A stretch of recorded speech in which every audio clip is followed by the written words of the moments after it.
Bonjour les enfants. Voici notre nouvelle journée de travail. Pour les grands, vous avez normalement cette feuille devant vous ou vous avez sur l'ordinateur, la tablette ou le téléphone cette vidéo devant vous. Essayez de lire la date. Si vous voyez ici ma main, vous remarquerez que c'est le nom d'un jour. Le nom d'un jour qui commence par la lettre J. Regardez ici, la lettre J. Donc ça fera J. Quel est le jour qui commence par le son J? Oui, c'est ça. Jeudi. Très bien. Ce nombre avec le 1 et le 4. Cela va faire, c'est de la famille des 10. Donc je préfère que vous me disiez 10, 4. 10, 4. Comme s'il y avait un 0 à la place du 4.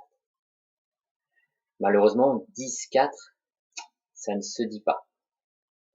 Alors 4, 4 de la famille des 10, 4, 4, 4, 4, 4, 14. Voilà, 14. Et enfin, le mois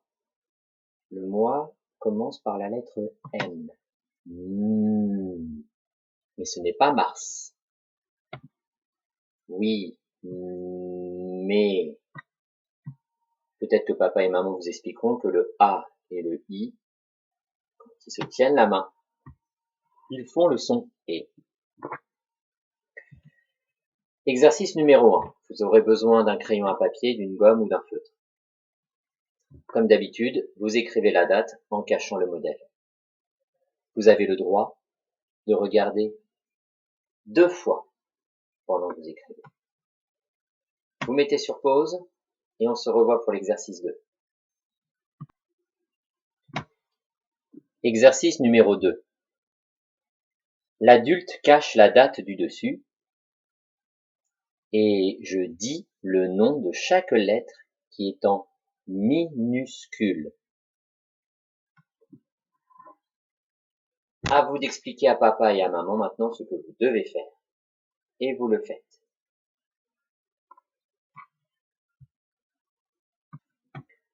Faisons maintenant la correction ensemble. Je prends mon surligneur et je vais prendre de cette couleur-ci. Commençons.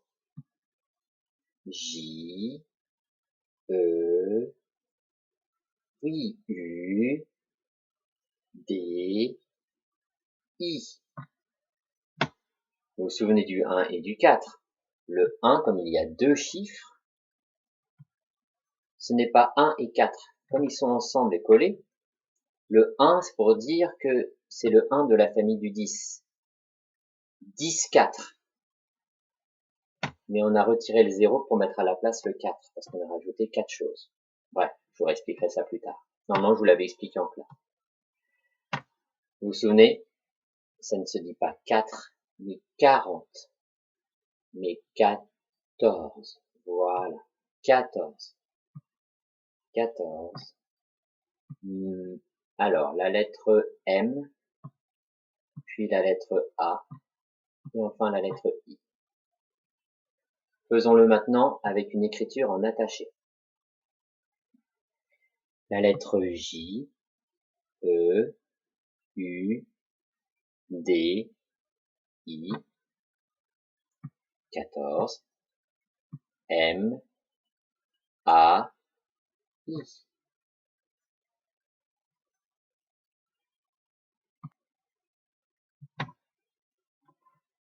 Voici l'exercice numéro 3. Je regarde la vidéo, je combine les sons dans l'ordre en traçant comme dans la vidéo.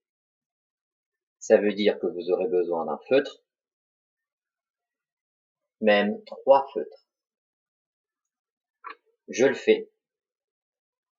Et vous parlez en même temps que moi. Vous participez avec moi. Puis après, vous le ferez tout seul.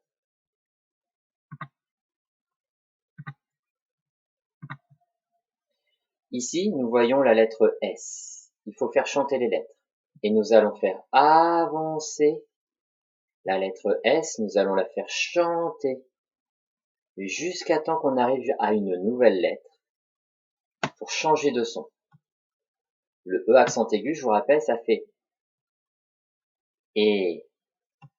Si on se déplace un petit peu, on voit qu'il y a le O, le U et le Y. Attention pour le Y. Le Y se prononce exact. I. Commençons.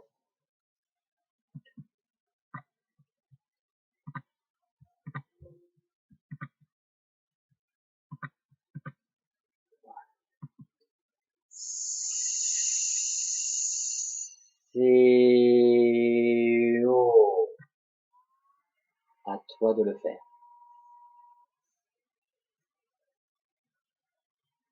C'est U. À toi de le refaire. C'est I. Bien. Maintenant, faisons-le avec la lettre V. Pardon. Je prends mon marqueur. V-O.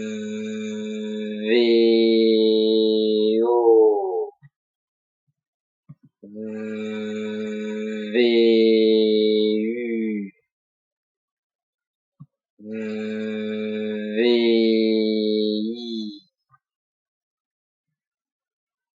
J'efface.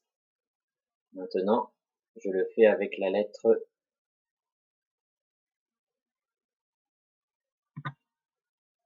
N. La lettre N, je rappelle, c'est deux pattes. Une patte ici, une patte là. Ou une patte en bas, une patte en haut. Hop, voilà la caméra. Et je la mets au niveau de mon nez. Il fera... Ça fera... Pardon.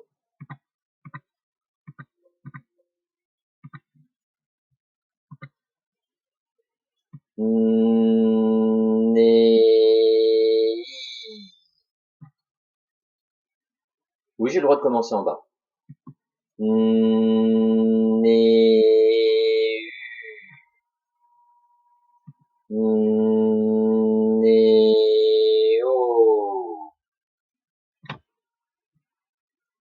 Maintenant, à vous de le faire tout seul avec un feutre, comme moi sur l'écran. Je vous dis à tout à l'heure, vous pouvez mettre sur pause. Exercice numéro 4. Je lis les syllabes. Vous voyez ma main. Je regarde la première lettre. Je commence toujours par la première. Je le fais. Vous avez le droit de participer en même temps que moi. Néo. Encore. Néo. Prenons notre temps. Regardons l'autre syllabe. La lettre V, la lettre E accent aigu, puis la lettre O. V, O. Encore. V, O. À mon tour. La lettre N, E accent aigu, Y ça fait I. Nei. Nei. Je te laisse recommencer depuis le début pour finir la ligne.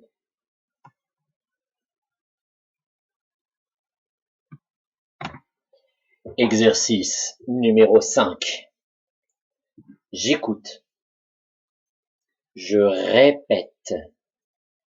Puis j'écris les 4 syllabes dictées. Alors, je vais agrandir pour que vous puissiez bien voir. Voilà, je vais agrandir un peu plus, je vais agrandir, voilà. Bien.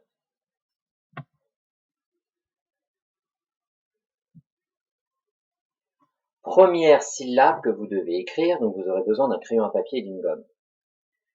Je vous demande d'écrire VO. Écoutez bien. VO.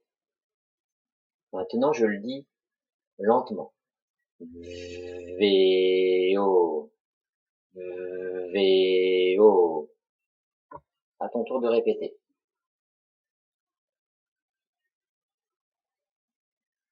Et maintenant, tu peux écrire la syllabe VO. Tu peux mettre sur pause. On se revoit pour corriger.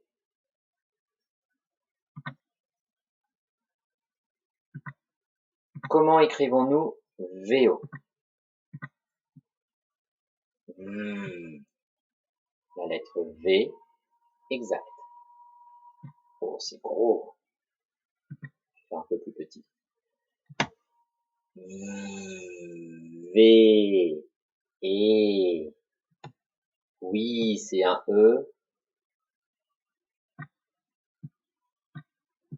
Avec l'accent aigu. V, O. C'est ça, j'espère que tu as écrit la lettre O. Puis je forme un point. Si tu as fait des erreurs, je te laisse te corriger. Deuxième syllabe que je te demande d'écrire. Écoute. Néu. Néu. Je le fais plus lentement. Néu. Néu. Comment s'appelle la lettre qui fait N? Quelle est la lettre qui fait E? Quelle est la lettre qui fait U? Je te laisse répéter. Ça va aider ton cerveau. Et maintenant, je te laisse écrire. Mets sur pause. Comment écrivons-nous Néu? Oui, c'est la lettre N. Très bien. Je la trace. Je touche bien mes deux lignes. Né, et. Exact. Le E.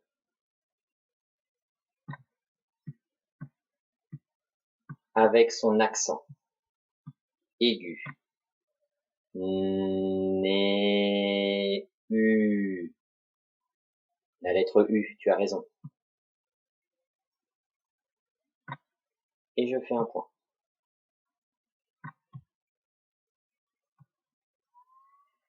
Syllabe suivante. Je te demande d'écouter. Je vais regarder quelque chose. Je te demande d'écouter la syllabe CO. CO. Je le fais lentement. CO. CO. Répète pour aider ton cerveau à enregistrer les trois lettres. Et enfin, écris la syllabe CO. Mets sur pause. Comment écrivons-nous la syllabe CO? Comment s'appelle cette lettre? La lettre S, bien sûr. Alors, faut que je prenne mon feutre. Je fais ma lettre S, qui est une lettre très difficile.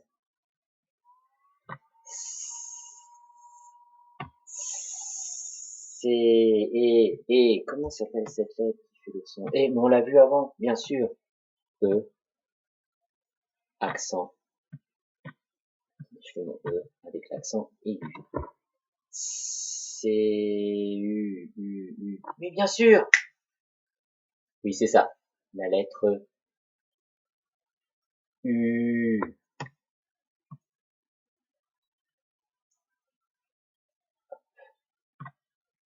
Maître, tu n'as pas touché la ligne bleue. Oui. Hop. Maître, t'as fait un gribouillage. Je sais. Je fais un point. Et enfin, nous allons faire la dernière syllabe.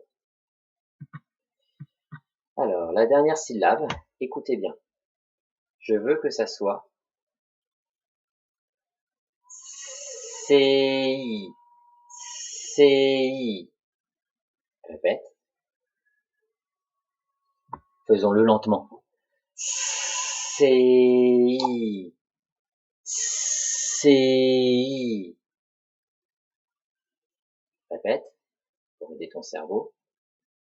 Et maintenant, écris. On se donne rendez-vous tout à l'heure. Comment écrivons-nous CI? Lettre S, exact. Je la forme. Mais il a effacé les autres syllabes. Oui, je sais, j'ai effacé les autres syllabes, mais vous n'effacez pas. Ne nous déconcentrons pas. CI. J'ai déjà fait C et le accent aigu. Merci les enfants. Hop, hop. CI. Alors, vous allez me dire, Ouais, mais la lettre I, on aurait pu écrire avec la lettre I. exact, comme ceci. Mais on aurait pu écrire autre chose que la lettre I. Quelle est l'autre lettre qui chante I? Y. Exact, Y. Je la trace pas, ceux qui l'ont tracé, c'est que c'est bon, laissez comme ça. On se donne rendez-vous pour l'autre exercice. Exercice numéro 5. J'écris les chiffres. Vous voyez ici, il y a les chiffres 0, 1, 2, 3, etc., etc. À vous de les écrire. Vous savez les écrire. N'oubliez pas, vous devez commencer d'abord par le point rouge. Ça va vous aider pour l'exercice numéro 6. On se donne rendez-vous pour l'exercice 6. Vous pouvez mettre sur pause. Exercice numéro 6. J'écris les chiffres en cachant le modèle, en partant de 9 pour arriver à 0. En partant de 9 pour arriver à 0. Ah, maître voudrait que je commence par 9. Alors, je vais commencer par 9. Hop. Voilà.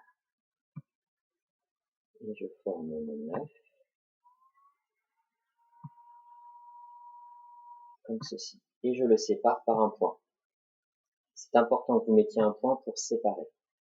9. Ensuite, avant le 9, c'est quoi? 8.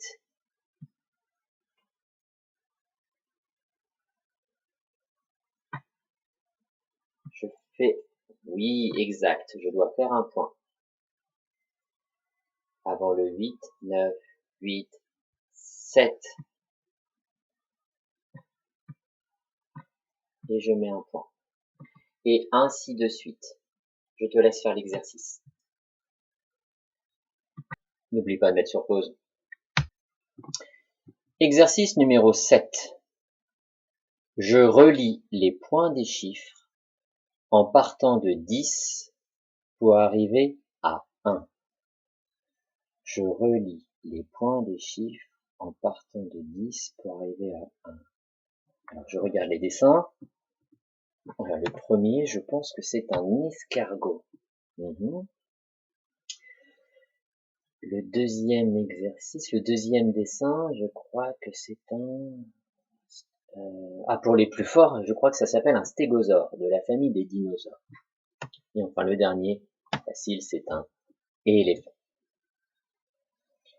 Je vais vous montrer comment est-ce que l'on fait, sachant que c'est un exercice que vous avez déjà fait. Je prends mon feutre. Je prends une couleur, je prends la jaune par exemple. Et je dois commencer par 10. Parce qu'il est important que vous sachiez compter à l'envers. 10, 9, 8, 7, 6, 5, 4, 3, 2, 1, 0. Je vous laisse mettre sur pause et vous devez dire les nombres à l'envers. 10, 9, 8, 7, 6, 5, 4, 3, 2, 1, 0. Allez-y. Maintenant, commençons l'escargot. Je commence du point 10, pas de 10, du point 10. Et je cherche où est le 9. Ah, voilà. Il est là, le point du 9. Je peux même faire un petit point comme ceci. Ensuite, avant de tracer, je cherche le point du 8. 8, 8. Ah oui, avant 9, c'est 8. Je fais un petit point. Avant le 8, qu'est-ce que c'est? 10, 9, 8. Allez-y, aidez-moi. 7. Bien joué. Un point. 10, 9, 8, 7. Avant le 7. 6. Oh là là, bien joué. Je vais au point du 6. Pas sur le 6, mais je vais au point du 6. Comme ce que je fais. 10, 9, 8, 7, 6, 5. 5. Maintenant que je sais que c'est 5, je cherche le chiffre 5. Et après, qu'est-ce qu'il faut faire? Il faut que je trouve qu'est-ce qui est avant 5. 10, 9, 8, 7, 6, 5, 4. Je cherche le chiffre 4. Le point du chiffre 4. Et voilà. Bon, après, c'est facile. Avant le 4, c'est le 3. Et oui, il est le 3. Ah, il est là. Alors, je relis jusqu'au 3. Puis, je relis jusqu'au 2. Non. Tchouc. Et je relis jusqu'au 1. Tchouc. Et voilà, j'ai fini mon escargot. Oui, là, j'imitais Abigail qui parlait. Je vous laisse faire les 3 dessins. Mettez sur pause.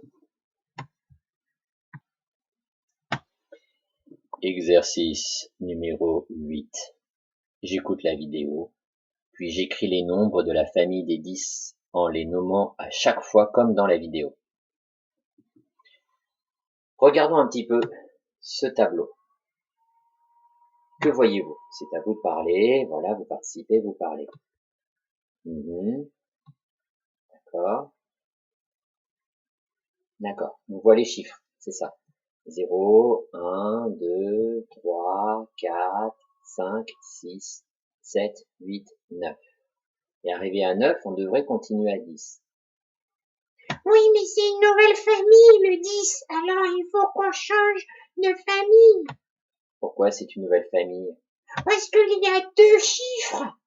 Ah oui, comme ici. On recommence ici. Il y a le 0 du 0 et là il y a le 0 du 10. Donc ça veut dire que le 1 va toujours rester là. C'est toujours la famille du 10. Alors on écrit 1, 0, 1, 0, 1, 0, 1, 0, 1, 0. Vous allez voir ce que je vais faire. Je vais faire en noir. Voilà. Je vais écrire 1, Berk. Oh, c'est trop gros. J'écris plus petit. Voilà. Merci d'être patient les enfants.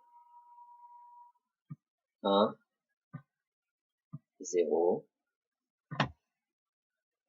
1, je vais faire 1, 0, 1. Qu'est-ce que t'écris mal, maître? Oui, je sais, c'est difficile d'écrire avec une souris. 1, 0. Mais pourquoi tu fais ça? Et oui, je te rappelle que nous sommes dans la famille des 10, des 1, 0. Alors, s'ils font partie de la même famille, il faut qu'ils se ressemblent. Je crois que Ethan, voilà, tu ressembles à maman. Je crois que Yanis, voilà, tu ressembles à maman et à papa. Donc, il faut que la famille du 10 se ressemble. Ben, regardez, ils se ressemblent. Mais, Yanis, tu ne ressembles pas totalement à papa et à maman. Donc, il faut un petit peu les changer. Comme toi, tu changes un petit peu par rapport à papa et à maman. Regarde. Ici, j'ai le 10. Mais là, on a un 10, mais on a avancé de 1. Donc, ça veut dire que à la place du 0, on va mettre un, ben oui, un 1. Faut bien qu'il change un peu, on a avancé de 1. Alors, je vais écrire d'une autre couleur, hop, mon 1, par-dessus. Et on peut dire 10, 1. Après 10, 1, c'est 10, et oui, 2. Alors, j'écris mon 2 par-dessus. Quand on avance encore d'une case, ça fera plus 10, 2, mais 10. Exact, tu suis. 10, 3. Alors, j'écris mon 3 par-dessus. Et après 10, 3, 10, 4. Alors, j'écris 10, 4. Maître, on voit pas vraiment très bien. Oui, d'accord, je change de couleur. Après 10, 4, vous voyez ma main? C'est ça, 10, 5. Alors, j'écris mon 5. T'écris vraiment comme un cochon. Pas de commentaire. Après 10, 5, c'est ça, 10, 6. Alors, à la place du 0, je mets le 6. Vous avez compris, à la place du 0, je mets le 7. À la place du 0, je mets le 8. Et à la place du 0, je mets le 9, puisque on avance. Donc, vous avez remarqué, si vous regardez bien, que nous sommes bien dans la famille du 10. Pourquoi? Bah oui, parce qu'ils ont tous le 1. 1, 1, 1, 1, 1, 1, 1, 1, 1, 1 et 1. Bien, je te laisse les écrire, bien sûr en cachant ce que j'ai fait. Et après, on se revoit pour savoir comment est-ce qu'on les dit. Je te laisse mettre sur pause. Bien, comment disons-nous les nombres de la famille des 10? Si on est logique, on devrait les dire comme ça. Écoutez bien et regardez ma main. 10, 10, 1, 10, 2, 10, 3, 10, 4, 10, 5, 10, 6, 10, 7, 10, 8 et 10, 9. Si vous le dites déjà comme ça, c'est déjà bien. Je ne veux pas que si vous voyez un 1 et un 2, que vous me disiez 22. Parce que là, on n'est pas dans la famille des 20.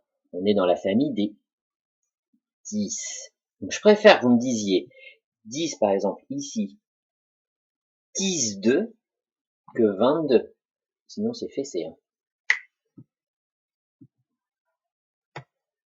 Mais malheureusement, il n'y a que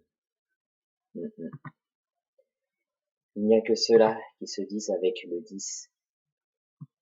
17, 18 et 19. Voilà. Et les autres ne se disent pas, pardon. 10, 1, 10, 2, 10, 3, 10, 4, 10, 5, 10, 6. Ils se disent autrement. Alors, on va voir ça ensemble. On l'a déjà travaillé, mais il faut continuer à rappeler les choses. 10, après 10, on sait que c'est 11. Donc 11, c'est 10, 1. C'est très difficile de le savoir, mais après, pour les autres, vous allez avoir des petits moyens pour vous rappeler. 10, 2, ça s'écrit avec un 2.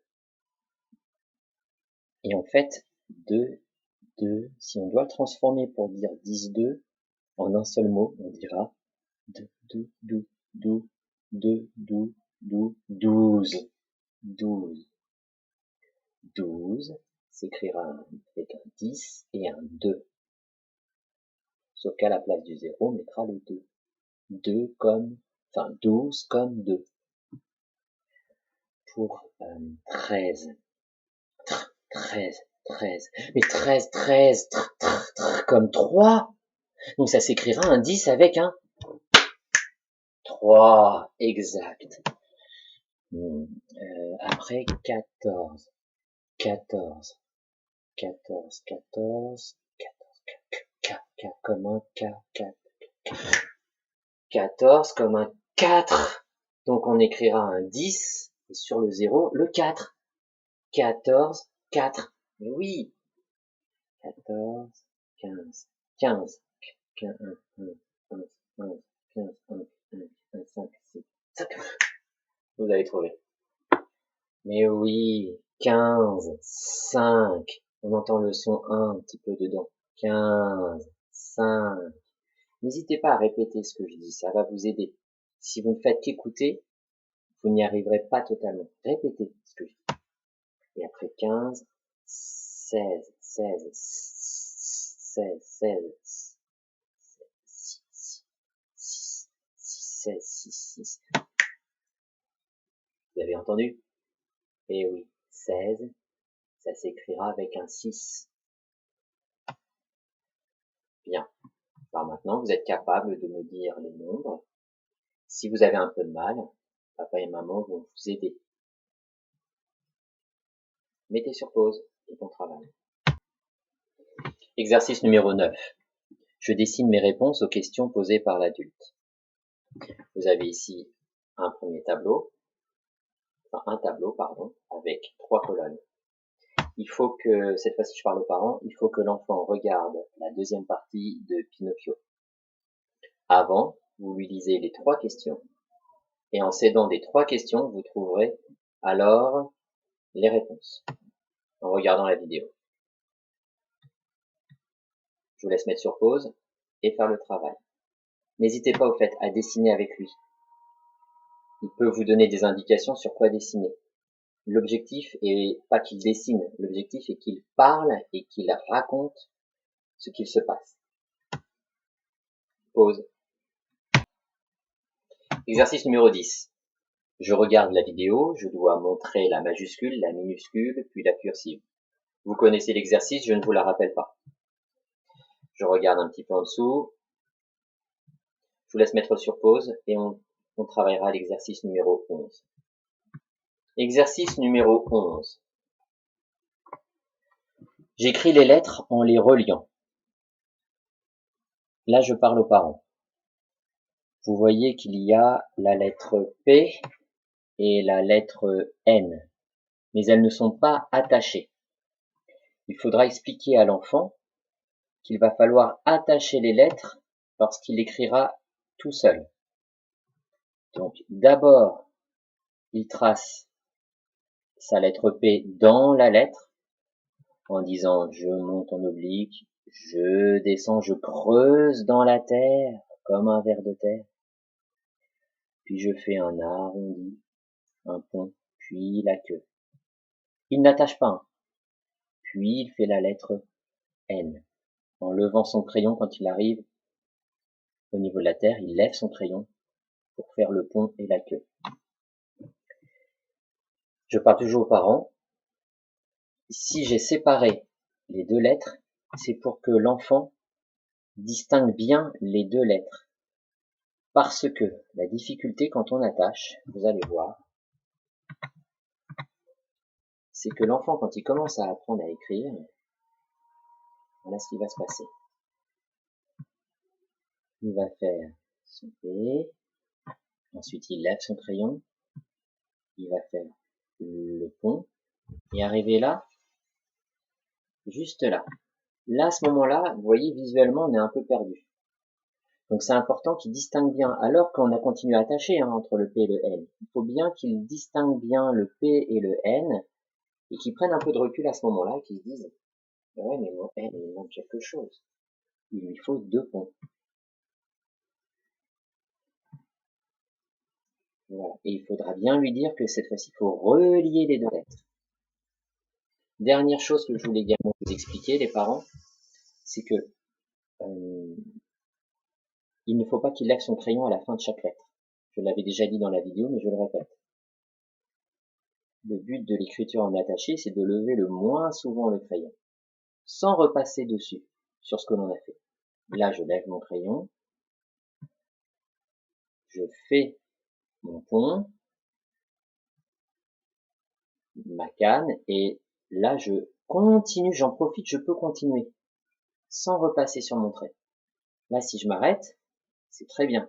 Mais je ne remonte pas, sinon je repasse sur le trait. Non, je lève mon crayon, et je recommence ici. Je fais le pont et la canne. Voilà. Je vous laisserai faire la même chose pour le P et le U. Si besoin, regardez à nouveau la vidéo qui explique dans la playlist Grand Monstre l'écriture du P et du I en attaché. Parce que là c'est pareil, l'enfant va vouloir faire ici le point sur le I et on le fait souvent. Alors qu'il devrait le faire à la fin, le point. Je vous montre. Je redescends, je lève, je fais mon pont, ma canne, et c'est seulement à la fin que je fais le point sur le I.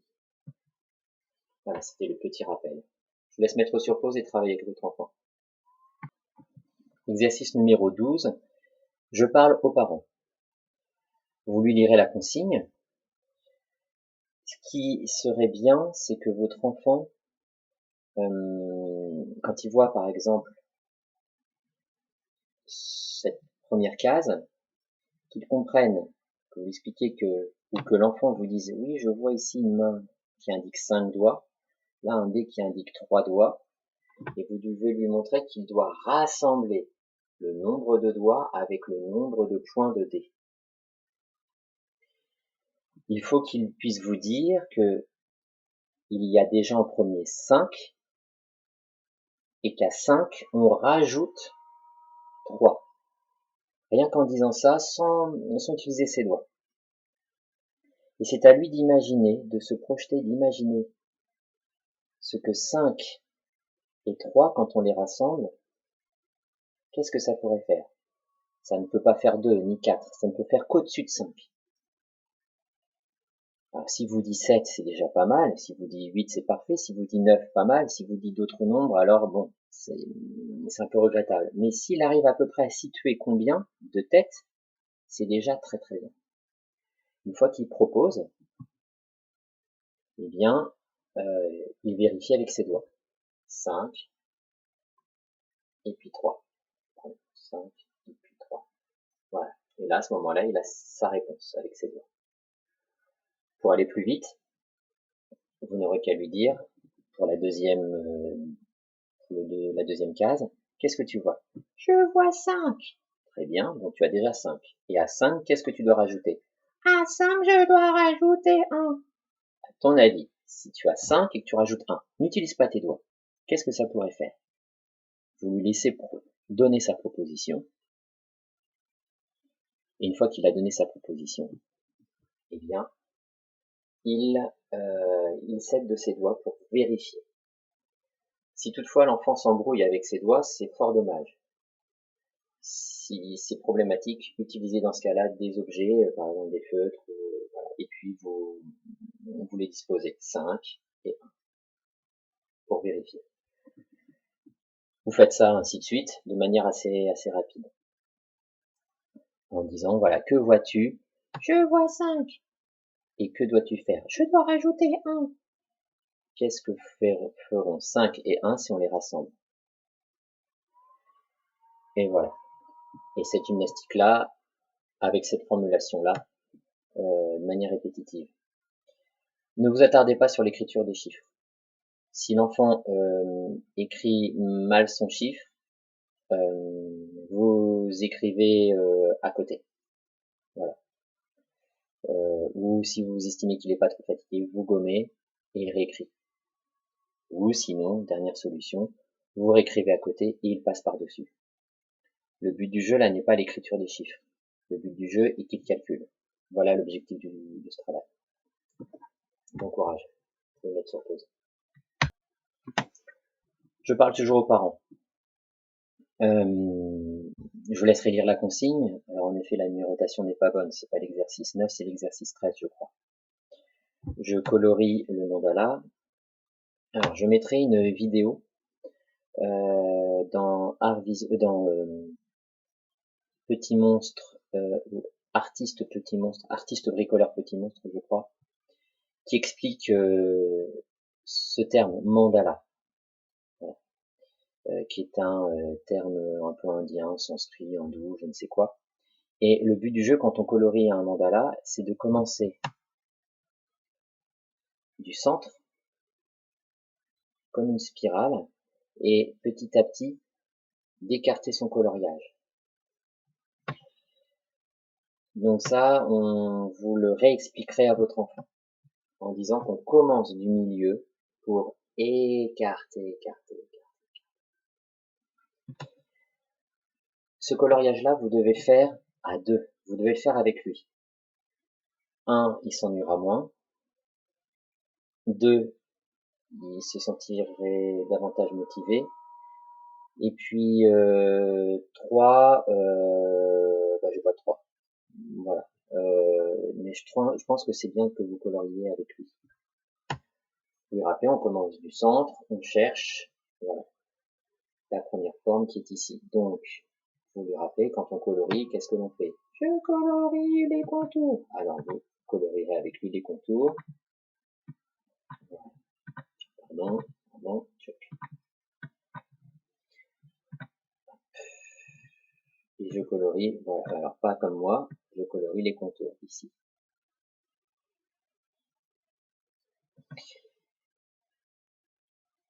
Une fois que vous avez colorié le contour, par exemple, il peut colorier l'intérieur. Deuxième chose qui serait vraiment bien, c'est que vous alterniez une couleur comme un algorithme. Vous pouvez faire rose, bleu, rose, bleu, rose, bleu, rose, bleu, rose. Voilà, c'est le principe du mandala, mais pareil, je vous le montrerai dans la vidéo. Une fois que vous avez fait l'intérieur, on va vers l'extérieur. On va faire donc les pétales. À nouveau, on fait le contour et on colorie l'intérieur en choisissant une couleur et on alterne avec une autre couleur. Ça peut être jaune, bleu, jaune, bleu, jaune, bleu, jaune, bleu. Enfin, il y a le fond qui est ici et on colorie, pareil, les contours. Une couleur au hasard, voilà. Et on colorie les contours. Et cette fois-ci, on ne change pas de couleur puisque c'est voilà, c'est tout le temps la même, c'est le fond.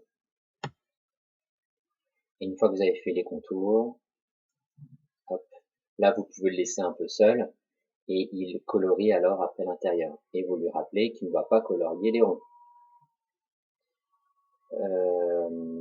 Qu'est-ce que je voulais dire d'autre? Et enfin, la dernière chose, c'est colorier les ronds, pareil, avec deux couleurs différentes. Donc vous voyez qu'à travers ce coloriage, il faut qu'il y ait de la rigueur. De l'intérieur à l'extérieur, le contour, l'intérieur, et enfin, alterner deux couleurs. Donc vous voyez, il y a beaucoup d'étapes mentales à respecter. Donc vous voyez que ce travail fait travailler plein de compétences. Je vous souhaite bon courage. Vous pouvez mettre sur pause. Alors j'ai mis 10 mais en fait c'est 13. Je reproduis la figure avec des allumettes ou des crayons. L'enfant, je parle toujours aux parents. L'enfant pose donc les allumettes dessus. Ce qui serait bien, par exemple, c'est que l'enfant compte les allumettes et sache combien est-ce qu'il faut d'allumettes. 1, 2, 3, 4, 5. Voilà, s'il pouvait s'organiser. Ensuite, il les pose. Hop. Et comme c'est un grand, normalement, il n'a pas besoin de les prendre une par une pour refaire le modèle à côté de la feuille. Il peut toutes les prendre et puis le faire à côté de la feuille. Voilà, j'ai pas d'autres indications à donner par rapport à ça. Vous pouvez mettre sur pause. Alors, ce n'est pas l'exercice 11, c'est l'exercice 14, je crois. Je dessine seul, puis je dessine avec l'adulte. Donc, là, pareil, je parle toujours aux parents. Vous voyez, il y a deux cases. Alors, il y a une case où l'enfant doit dessiner un camion sans modèle. pour qu'il donne ses représentations. N'oublions pas les différents éléments. Et ensuite, je vous donnerai en fichier joint un camion avec les indications et le modèle. Je l'ai pas mis là parce que sinon vous allez l'imprimer, ça va gaspiller de l'encre. Vous aurez juste besoin de l'afficher sur votre téléphone ou sur votre ordinateur ou tablette. Ça sera en fichier joint dans le mail. Donc c'est un dessin séquencé avec les différentes étapes. Pareil, ça travaille, c'est des compétences qui permettent de travailler étape par étape. Et c'est très utile pour l'écriture, pour les maths, etc. Donc à travers ce dessin séquencé, on peut travailler des compétences qui sont utiles pour d'autres matières. Vous allez dire, ah oui, c'est pour qu'il apprenne à dessiner. C'est pas le premier objectif. C'est un objectif second. Le premier objectif, c'est qu'il ait une rigueur d'esprit, en respectant les étapes l'une après l'autre. Je crois que j'ai terminé, je vous souhaite bon courage, et la dernière chose que je voulais dire, et je l'écrirai dans le mail, cette feuille-là va être répétée pour vendredi. Donc les explications qui sont celles de jeudi seront les mêmes pour celles de vendredi, quasiment. Donc pour les exercices de vendredi, il n'y aura sans doute pas de vidéo explicative, ou très très peu. C'est pour ça que là c'est assez dense, il y a à peu près 45 minutes d'explication. En espérant avoir été clair, bon courage.